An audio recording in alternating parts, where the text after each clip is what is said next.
आज पार्श्वभूमीवर राजधानी दिल्लीमध्ये आज आता सर्व पक्षीयांची बैठक आहे। अगदी काही वेळामध्ये ही बैठक सुरू होणार आहे। दहशतवादी हल्ल्यानंतर केंद्र सरकारने अतिशय महत्त्वाची बैठक बोलावलेली आहे। सरकारने घेतलेल्या निर्णयांची यावेळी माहिती दिली जाणार आहे। अमित शहा आणि खरगे आता बैठकीला पोहोचलेले आहेत। या क्षणाची सगळ्यात मोठी आणि महत्त्वाची बातमी आपण बघतोय।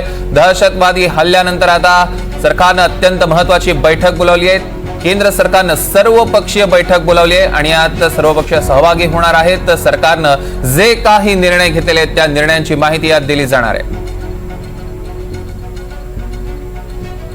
या बैठकी संदर्भातले अपडेट्स आपण घेणार आहोत। रामराजे शिंदे आपले प्रतिनिधी आपल्या सोबत जोडले गेले आहेत। त्यांच्याकडनं रामराजे, सगळ्यात आधी बैठकीबद्दलचे अपडेट्स द्या।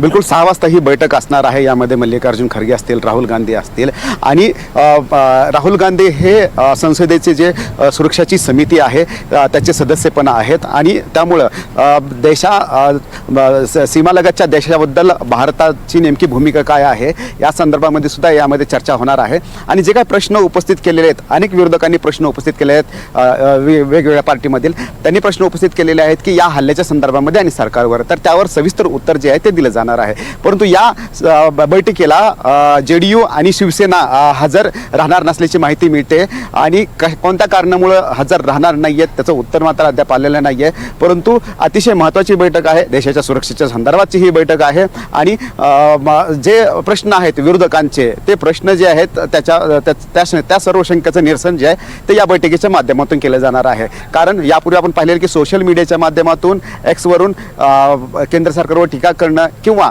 या हल्ल्याच्या संदर्भामध्ये प्रश्न उपस्थित करणं आणि अनेकांच्या मनामध्ये प्रश्न निर्माण झालेत। परंतु त्याचा अगोदर सगळ्यात समाधान होणं गरजेचं असतं राजकीय पक्षांचं, आणि मगच राजकीय पक्षांचं जर समाधान झालं तर मग इतर गोष्टीकडे वळावं लागतं आणि म्हणूनच राजकीय या संपूर्ण नेत्यांचं आणि पक्षांचं समाधान करणं गरजेचं आहे। त्यासाठी ही बैठक जी आहे ती महत्त्वाची मानली जाते। निश्चितच रामराजे यावर लक्ष ठेवून असतात त्याचे अपडेट्स आम्ही तुमच्याकडून घेऊ। तुर्तास धन्यवाद।